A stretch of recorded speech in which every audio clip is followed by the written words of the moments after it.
সবাই কেমন আছো? তোমাদের দোয়ায় আমরাও আলহামদুলিল্লাহ খুব ভালো আছি। অনেক দিন পরে আজকে একটা ভিডিও নিয়ে আসলাম। অনেক দিন যাবৎ কোনো ভিডিও করা হয় না, দীর্ঘ লং টাইম পরে আপলোড দিচ্ছি ভিডিওটা। একটু সংসারের কাজ ছিল, তারপরে বেশি হচ্ছে আমার মেয়েটার এক্সাম চলতেছে, এই জন্য আমি ভিডিওটা দিতে পারতেছি না। তো এক্সাম শেষ হইলে ইনশাল্লাহ আগের মতো কন্টিনিউ করার চেষ্টা করব। তো সবাই কেমন আছো কমেন্টস করে জানাবা। সকালে কিছু মাছওয়ালা আসছিল, তো কিছু কই মাছ কিনছি আর কিছু গুঁড়া মাছ কিনছি। আমি মূলত মাছ কিনি না, আমার আব্বু কিনে দিয়ে যায়। তো মাছ মাছ বলে ডাকতেছে নিচে থেকে, তো দেখে কই মাছের কথা শুনে আমি নিচে নেমে গেলাম যে দেখি কেমন। তো দেখে ছোট ছিল, তারপরেও মনে চাইলো যে না নেই, কই মাছটা আমার খুব পছন্দ, আর শীতে তো বেশি পছন্দ। তো কই মাছ আর এই যে গুঁড়া মাছগুলো নিলাম। তো এটা এত ছোট ছিল যে কাটা যাবে না, তো এই জন্য এর পেটগুলা চেপে চেপে বের করে নিছি। আর পুঁটি মাছ যেগুলো ছিল ওগুলো সাইড করে রাখছি, পরে এগুলো কেটে নেব। আর ঝেতা কই মাছ পেয়ে আমার মেয়ে তো খুব খুশি, বালতির মধ্যে রেখে ও তো খাবার দিচ্ছেই করতেছে। একটা দুইটা মারা গেছিলো, সেটা উঠাই নিয়েছিলাম, আর ঝেতাগুলো এইভাবে রাখছিলাম। তো আমার সকালে রান্নাবান্না শেষ, দুপুরে খাওয়া দাওয়া করে জমিতে যাব আজকে। তো দেখেন শীতের আমেজ শুরু হয়ে গেছে আমাদের এখান, তো খেজুর গুড়ের জন্য খুব বিখ্যাত। তো খেজুরের দেখেন গাছ কাটা চলতেছে। জমিতে যাব, যে হচ্ছে জমিতে কিছু গাছ লাগাবো, যে শীত চলে আসছে, জমিতে অনেক গাছগাছালি হয়েছে, ওটা কারোদের পরিষ্কার করে নিতে হবে। তো ওর বাবা বলতেছে যে বাড়ির কাজ ধরবে তখন পরিষ্কার করবে। তো এই জন্য বলতেছি যে না, এখন পরিষ্কার করা দরকার নেই, আবার ময়লায় ভরে যাবে। এই জন্য আর পরিষ্কার করা হয়নি। আমি অল্প একটু জায়গা চিন্তা করলাম, অল্প একটু জায়গা পরিষ্কার করে ওখানে গাছ লাগাই। তো আম্মু আসছে আমাদের এখানে, প্রতি সপ্তাহেই আসে। আম্মু বোনের বাসায় ছিল, আম্মুকে আসতে বলছি, আর আমি এখান থেকে যাচ্ছি।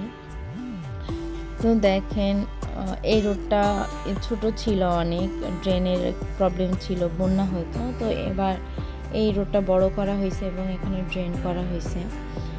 তো রাস্তা দিয়ে যাচ্ছিলাম, আর সাইডের ভিউগুলা আমার মেয়ে নিচ্ছিল, এটা আমি নিইনি, আমি হাঁটতেছিলাম আর এই ভিউগুলা নিচ্ছিল।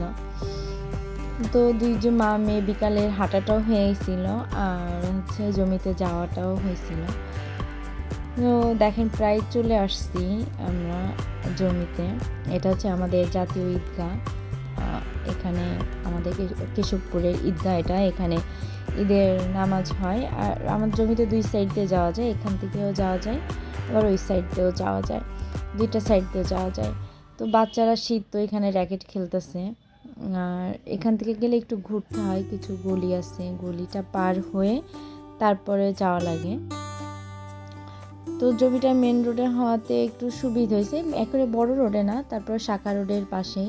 দেখেন আমার আম্মু, আমার বোনের মেয়ে আর বোনের ছেলে ওরা চলে আসছে, ওরা জমির কথা শুনলেই চলে আসে।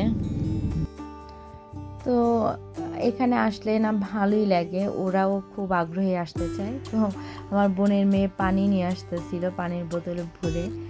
ও আচ্ছা গাছে পানি দেবো, গাছ লাগাই, তারপরে পানি দেবো। আমি বোতল বাড়ির থেকে নিয়ে আসছিলাম, বাসার থেকে এনে ওদের বলছি যে তোমরা পানি নিয়ে আসো আর আমি এখানে পরিষ্কার করি। তো আমি কিছু দূর টেনে টেনে যতটুকু পরিষ্কার করা সম্ভব আমি পরিষ্কার করছি। এখানে একটা কুল গাছ ছিল, তো ওরা কেটে দিছিল জমি কেনার পরে। তারপরে আবার দেখেন হয়েছে, তো এখানে বেশ ছোট ছোট কিছু কুল হয়েছে, আর সিম গাছ হয়েছে অনেকগুলো। এগুলো আমার লাগানো লাগি নাই, এমনিই হয়েছে। ও যে বলে না হিংসা, কারো হিংসা করতে না, হিংসা করে কিছু করতে হয় না। এখানে যে গাছগুলো দেখছিলেন, আমি প্রথমে এর আগে একবার দেখাইছি আপনাদের, প্রথম যখন জমিটা নেওয়া হয়েছিল, আমার ফার্স্ট ভিডিও এই জমি দিয়েই করা হয়েছিল। তখন ওরা গাছগুলা না সব কেটে ফেলছিল হিংসা করে। আমার জমি কেনার পরে কাটছিল, তো আমি কাটতে দিছিলাম। তারপরে গাছগুলা কেটে ফেলানোর পরে যেগুলা গাছ কাটছিল, আল্লাহর অশেষ রহমতে ওই গাছগুলা তার থেকে ডাবল হয়েছে। এই জন্য বলে কারোর সাথে হিংসা করতে হয় না। তো যাই হোক, আল্লাহ যা করে ভালোর জন্যে করে। তো এখানে অনেক পিঁপড়া ছিল, তো আমি ভুলে পিঁপড়ার পরে পাড়া দিয়ে ফেলছি। পরে পিঁপড়া তো পুরো শরীরে ভরে গেছে, আমি পিঁপড়া ঝাড়তেছিলাম আর পুরো পা লাল হয়ে গেছিলো পিঁপড়ার কামড়ে। তো আমি কিছু অল্প অংশ পরিষ্কার করছিলাম, আমি আর আব্বু বাজারে গেছিলো গাছ আনতে।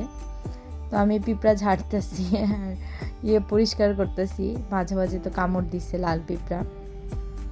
তো সুন্দর মতো সব গাছ লাগায়, গাছে পানি দিয়ে তারপরে আমরা এখান থেকে চলে গেছিলাম সবাই।